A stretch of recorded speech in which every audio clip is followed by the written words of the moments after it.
அனைவருக்கும் வணக்கம். திண்டிவனத்தில் அருண்குமார், இயற்கை விவசாயி. காமராஜ் பிறந்த நாள் நேற்று பார்த்திங்கன்னா நம்ம திண்டிவனம் இருதயபுரம் அங்கன்வாடியில் பார்த்திங்கன்னா குழந்தைகள் பாரம்பரிய அரிசி கருப்பு கொனி அவுள் லட்டு, அதுக்கப்புறம் பார்த்திங்கன்னா சிறுதானியத்தில் கேழ்வரகு லட்டு எல்லாம் கொடுத்துருந்தோம். குழந்தைங்க நல்லா விரும்பி சாப்பிட்ருந்தாங்க.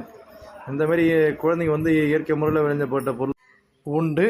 ஆரோக்கியமான வாழ்வை வாழ்வோம். நன்றி.